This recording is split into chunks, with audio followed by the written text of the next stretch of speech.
मानसरोवर आज जो चीन में स्थित है, कभी मानस सरोवर के नाम से विश्वविख्यात था और उसमें रहने वाले हंस तो नीले आकाश में सफेद बादलों की छटा से भी अधिक मनोरम थे। उनके कलरव सुंदर नर्तकियों की नुपुर ध्वनियों से भी अधिक सुमधुर थे।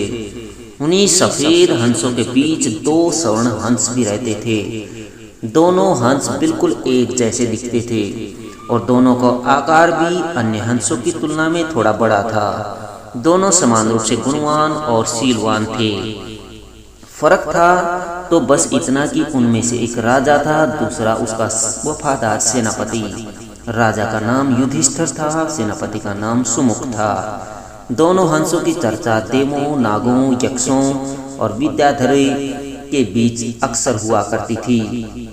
कालांतर में मनुष्य योनि के लोगों को भी उनके गुण सौंदर्य का ज्ञान होने लगा। वाराणसी नरेश ने जब उनके विषय में सुना तो उनके मन में उन हंसों को पाने की प्रबल इच्छा जागृत हुई।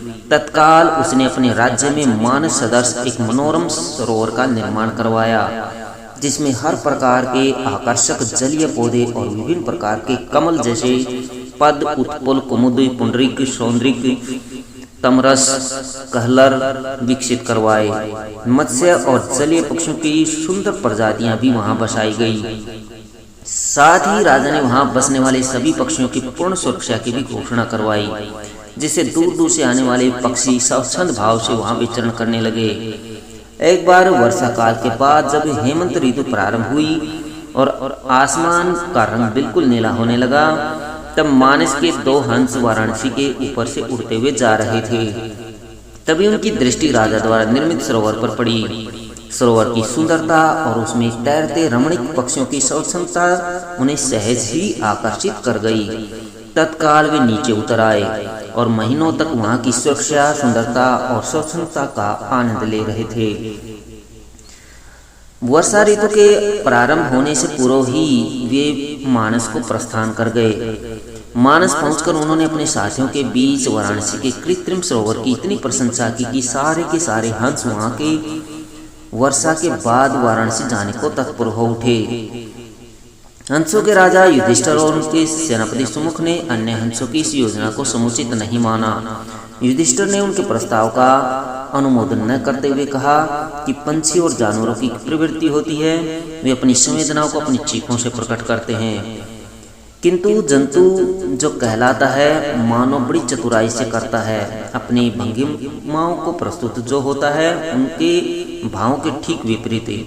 फिर भी कुछ दिनों के बाद हंसराज को हंसों की चित के सामने झुकना पड़ा और वह वर्षा ऋतु के बाद मानस के समस्त हंसों के साथ वाराणसी को प्रस्थान कर गया। जब मानस के हंसों का आगमन वाराणसी के सरोवर में हुआ और राजा को इसकी सूचना मिली तो उसने अपने एक निषाद को उन दो विशिष्ट हंसों को पकड़ने के लिए नियुक्त किया। एक दिन युधिष्ठिर जब सरोवर के तट पर भ्रमण कर रहा था, तभी उसके पैर निषाद द्वारा बिछाए गए जाल पर पड़े।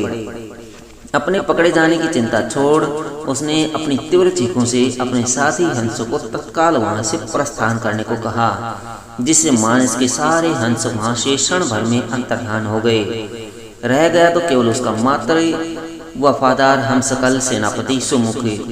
हंसराज ने अपने सेनापति को भी उड़ जाने की आज्ञा दी, मगर वह दृढ़ता के साथ अपने राजा के पास ही जीना मरना उचित समझ रहा था।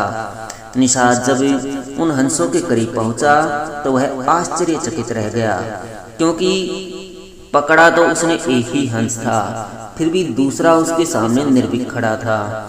निषाद ने जब दूसरे हंस से इसका कारण पूछा तो वह और भी आश्चर्यचकित हो गया, क्योंकि दूसरे हंस ने उसे यह बताया कि उसके जीवन से बढ़कर उसकी वफादारी और स्वामी भक्ति है। एक पक्षी के मुख से ऐसी बातें सुनकर निषाद का हृदय परिवर्तन हो गया। वह एक मानव था, किंतु मानव धर्म के लिए वफादार नहीं था। उसने हिंसा का मार्ग अपनाया था और प्राणातिपात से अपना जीवन निर्वाह करता था।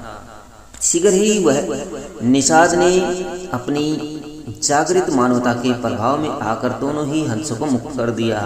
दोनों हंस कोई साधारण हंस तो थे नहीं। उन्होंने अपनी दूरदृष्टि से जान लिया था कि वह निषाद निसंदेह राजा के कोप का भागी बनेगा। अगर निषाद ने उनकी जान बख्शी थी तो उन्हें भी निषाद की जान बचानी थी। अतः तत्काल वे निषाद के कंधे पर सवार हो गए और उसे राजा के पास चलने को कहा।